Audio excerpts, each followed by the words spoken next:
Is it more difficult to bathe in the sun for hours, or is it more difficult to sit down in a dark room and meditate? For many people, the idea of actually doing nothing is terrifying. Why is it so terrifying? This is because we are not familiar with the world inside. We are afraid of the various memories that might come up in our minds. And then at one point or the other during our life, there was a time when we were just doing nothing, and a thought, a feeling just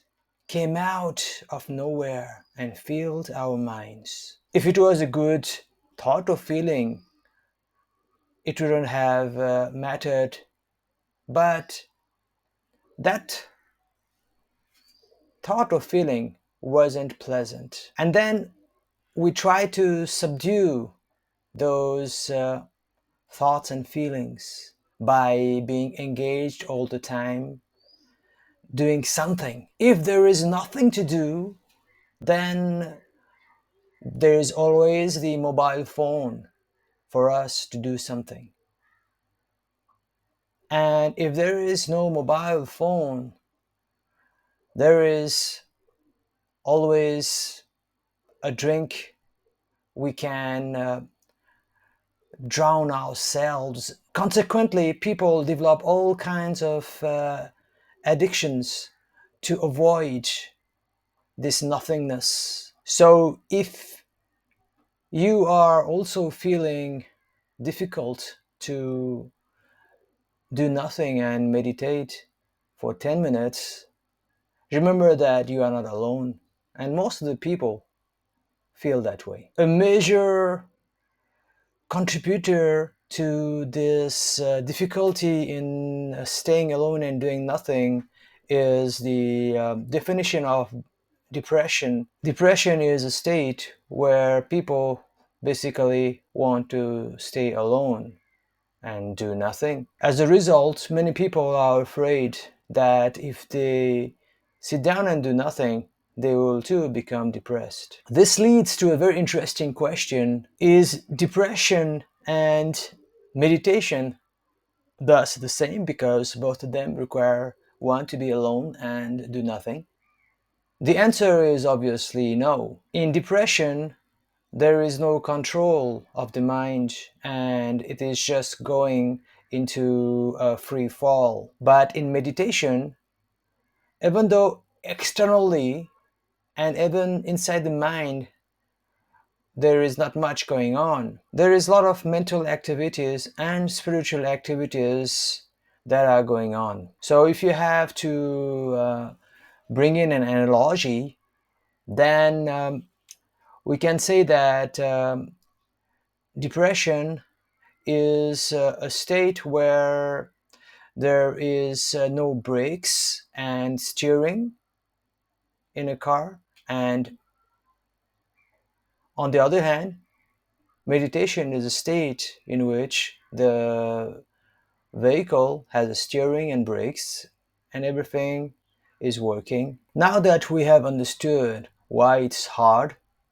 to sit and do nothing, the next question is how we can make it easier. This book will teach you how to sit down and deal with this nothingness. Truly, there is much more to sitting down and doing nothing than what appears on the external front.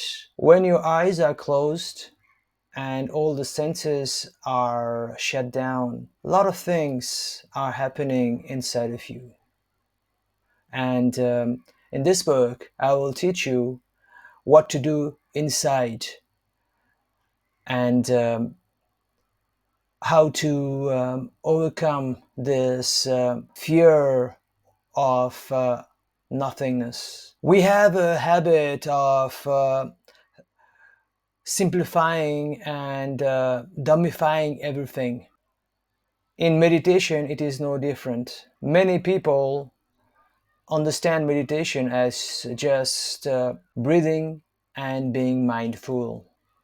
At least it's better than doing nothing, right? However, meditation is much more than these two things, that is, breathing and being mindful. There are two techniques of meditation, and they are the most visible and common practices of meditation. Breathing doesn't require much explanation, but for some of you, mindful might require some explanation. Basically, uh, you train your mind after you close your eyes to be more aware and attentive about the thoughts that occur in your mind.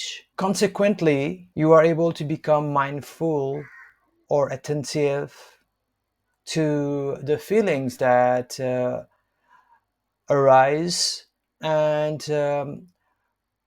go through your being while you are sitting with your eyes closed. Eventually, this practice leads to a change in behavior and demeanor when you deal with other people in the external world. They see you as kinder because you are more attentive and you put emphasis on them instead of brushing them away or ignoring them. In the relevant section, I will talk more about this type of meditation. For now, that would suffice, I think. So let me try to answer this question now. While meditation definitely helps us increase our mindfulness, it only does this upon practicing certain meditation techniques. Some meditation techniques will make people less mindful because that is required in that current level of their spiritual progress. Now, I know that you are frowning because I am talking counterintuitively. You might think that I made a mistake in my exposition, but it is not true, so let me repeat in a different way. There are many meditation techniques which will help people unlearn to be mindful. Yes, you heard it correct. There are stages in our lives where being mindful will slow down our progress in the spiritual journey. And meditation offers people who require this particular transformation in their lives various techniques to achieve that goal. So, what I'm trying to tell you is that meditation is much more than just breathing and being mindful. It can be totally the opposite of making you a jerk, if that is the requirement at that particular stage of your spiritual progress. Frankly, meditation has been overhyped and oversimplified at the same time. The various scriptural mythological stories describe meditation as a medium to acquire magical superpowers. Even in the superheroes stories, we have so many people who meditate and reach higher states of consciousness. It just seems so easy. sit down, close your eyes, and there you have that superpower. That was the over glorification of meditation. And then on the opposite spectrum, we have the medical people telling us that meditation is the best way to relax our mind, and that's it. On top of that, we have neuroscientists putting on various electrodes in the head and measuring the various electromagnetic outputs from the brain. What they conclude is that the brain, when in meditation, vibrates at a frequency called theta, which is a bit higher than sleep, and as a result, we feel high level of relaxation. And that's it. The challenge now is, how do you reconcile those two spectrums? It is just insane. We as practitioners want to achieve all the glory that the mythology of meditation promise us. But even the scientists couldn't go further than say that meditation is good to bring the mind in the theta stage of relaxation. Our mind can't make head or tail of this contradiction. Consequently, we get demoralized, and we downplay meditation as just another therapy for highly stressed people. However, in this book, I want to tell you that the medical research is shorthanding you the truth about meditation. Directly and indirectly, I will prove to you that there is no contradiction between the reality that meditation is a tool for relaxation and that meditation is a tool to get superpowers. Between the two is a vast landscape or mindscape, you can say. There are so many obstacles, so many delusions that prevent us from moving from the state of relaxation, from the state of alchemy that meditation promises us. Some people who are geniuses in meditation have figured it out by themselves how to overcome those obstacles between the two realities of meditation, that is, as I just said earlier, relaxation and superpowers. If you asked Mozart or Beethoven how he could come up with such a music, then they couldn't be able to answer that question. But they just can hear the music in the silence of the air around us. We can't hear anything, but somehow they can. The same holds true for geniuses in meditation. They just can see through the mental and physical, physiological, as well as spiritual obstacles that stand between that continuum of relaxation to superpowers. And then they just keep moving, overcoming each obstacle, ultimately reaching to the state of superpowers. Now, my promise in this book is that if you read it cover to cover, then you will get the knowledge of those meditation geniuses in a structured format. I love to call myself the scientist of meditation, and I've just come up with all those principles, formulas, and theories through which anybody can move from relaxation to superpowers. That's all I will have to say at this point, because to understand the science of meditation, as I have just mentioned you now, will require many more pages and hours of watching or listening for you. All I'm trying to say is you too can acquire superpowers through meditation. It's just natural.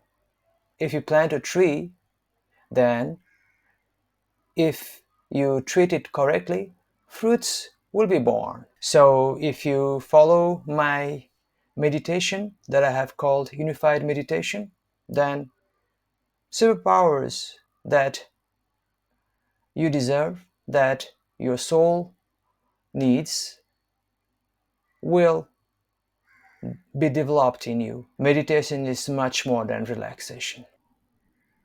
Now, you might not want to grow superpowers like clear vision, clear audience, kinesthetic, or any other ESPs or extrasensory perceptions. But you definitely want to transform your life. What is it that you want to transform in your life? Most people will say that I want to become richer, happier, and have more harmony and inner peace in my life. Well, all those things will be granted to you through meditation if you use the proper principles and techniques. What you are talking about, both in terms of superpowers and life changes, is a transformation in consciousness. I'll be talking more about that in the subsequent chapter. For now, I just want to say that something deep inside of you must change so that the external reality of yours changes. You heard it enough times and maybe it becomes a cliche, but the world that you live in, and if you do not like that world, well, it is a reflection of your inner worlds. Your dislike of your external worlds is because there is a problem in your inner world. Your external world, thus, is just a reflection of your inner world. If the way you think, see the world, and react to the world doesn't change, then your life can change. Meditation is the furnace that will melt the structure of your mind, and that will give it a new shape, the one that you actually want. The problem with current meditation gurus is that they themselves are either confused or do not know the full science of meditation. It has many components that you have to master individually. Finally, you have to combine all of them to produce the best meditation techniques. At this introduction, I'm talking in a very general and aerial point of view. This is understandable because I can't just tell you everything without first teaching you the basics that are required for you to understand those various components of meditation. All that I want you to know now is do not be discouraged in any way. And believe me when I tell you that if you are able to read this book cover to cover, then this meditation that will transform you and your life is no wishful thought. It is a reality. It took me 30 years of this lifetime and many, many earlier lifetimes to be able to put my knowledge of meditation into black and white, and that also in such a systematic, simple, and almost obvious manner that I am myself amazed. So I just hope that you choose to trust me and believe me and read on, or listen or watch. I hope that I did not build up too much suspense, that you will just drop this reading or hearing or watching and say goodbye, tata. I'm not trying to be an obnoxious, cocky author. I hope you understand that. All I want is to build enough hope and fire inside of you that you'll find the patience and stamina to read this book, listen to it, or watch it until you quench the thirst of your soul for meditation. Many people nowadays say that you don't need to say crossed-legged in the Asian style in order to meditate. You can just sit comfortably in a armchair or sofa, or even maybe sleep in your bed and meditate. This is because Westerners and even most of the Asian people nowadays cannot fold their legs and sit on the floor. I wish it was that simple and easy to meditate and not have to cross your legs or even do any effort, and that's it. You got relaxation in the least and superpowers in the most. But the reality is nowhere near that. There is something about having your legs crossed and achieving certain states of consciousness while meditating, let alone reaching certain levels of consciousness, just to be able to think and use your mind while sitting with your eyes closed. You need an energy source that is only created when your legs are crossed. Now, why is that? Now, let me ask you another question to answer that question. Can you sleep standing up on your feet? Obviously, you'll feel that I am trying to make a fool of you. But no, I'm trying to be very logical and building an argument here. Just like you need to lie down to sleep, or at least be seated comfortably to sleep. Similarly, to do what is required when your eyes are closed in meditation, you need to have your legs crossed. That said, there are various meditation techniques which are done while you are walking, running, swimming, talking, or even cooking, washing, mopping, and the list goes on. But even if you practice all those standing and non-leg crossed meditation, you will not be able to achieve the objectives of meditation in its fullest until you are able to cross your legs. It doesn't have to be in Padmasana, although at one stage in your meditation you will have to practice that posture.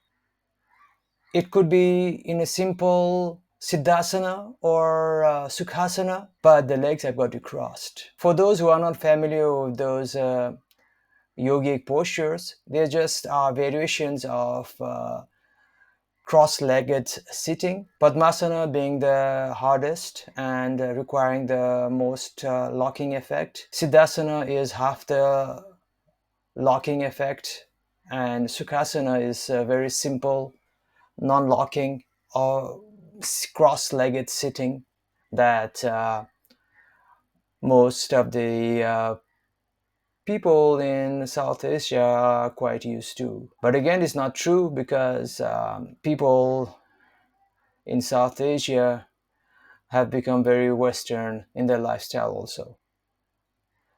But that's another matter. Now, the logical question you'll ask is, why is it so? Well, there is a kind of circuit that creates itself when the legs are crossed. A circuit for what is the next logical question. I'll talk more about it later on, but it's something that people have been calling prana, or the bioenergy that flows in our being. So far, the instruments of modern science has not been able to detect bioenergy or prana, and we have been able to measure electrical signals from the brain, but not the earlier one. Just because science hasn't found a way to measure bioenergy doesn't mean that it's false. We just don't have the technology to understand prana yet. However, the yogis of folklore or the past have been able to sense it through their inner senses and do various experiments with prana. The best example of the application of this knowledge is acupuncture, Reiki. These two very popular practices are based on the existence of prana, or what the Chinese have been calling qi. Still, this is not what I want to explain in this particular section. The reason I brought this topic is to tell you that when our legs are crossed, then there's a circuit that is formed in which that bioenergy, prana, or the qi flows in the body in such a way that our minds, our soul, and our body can reach a certain state of being that is necessary for us to actually start meditating. I'll be explaining this particular thing that I'm just going to say in a later chapter, but still, let me give you a brief analogy that I'll be using later. This bioenergy is the fuel that is required for not only living on a day-to-day basis or even thinking, but it is absolutely necessary to have a high amount of it while we are meditating. By sitting cross-legged, something happens in the circuit of bioenergy, and it just creates a high level of bioenergy. So that is why you need to learn to sit cross-legged to meditate. Again, I have to admit that there is no way for myself or anybody to prove or disprove my theory. I can't, as I already told you earlier, find any instrument to actually measure bioenergy, let alone measure it before I cross my legs and then after I cross my legs, and thereby prove that yes, the level of bioenergy increased after the legs were crossed. So yes, at this point you'll have to go into something called suspended disbelief, like when we watch a movie and we know that it's not actually the people dying or falling off the cliffs or doing all those things that are so dangerous, but it's just a movie, but still we choose to believe. At this point, with my failure of scientific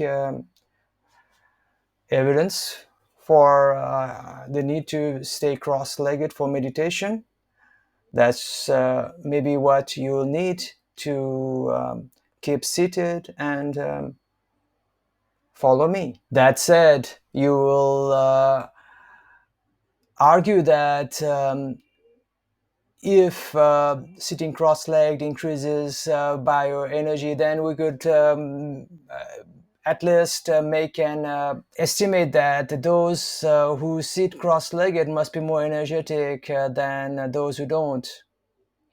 This implies that people, again, in the South Asian countries who sit cross-legged most of the time must have more bioenergy than those who don't in the West. But we don't find any causation or not even any correlation between being cross-legged, sitting cross-legged as a culture, and having more energy. Or do we? Again, there hasn't been any study done on that, so I couldn't say anything more. However, even the thought of such a ridiculous experiment of measuring the energy level of a society which sit cross-legged and a society that doesn't is enough to dissuade any serious research on that. However, I brought this funny example just to lighten you up. Don't take me too seriously, and if you can't meditate cross-legged, at least do so while seated in your sofa or armchair or even sleeping. It's better than nothing.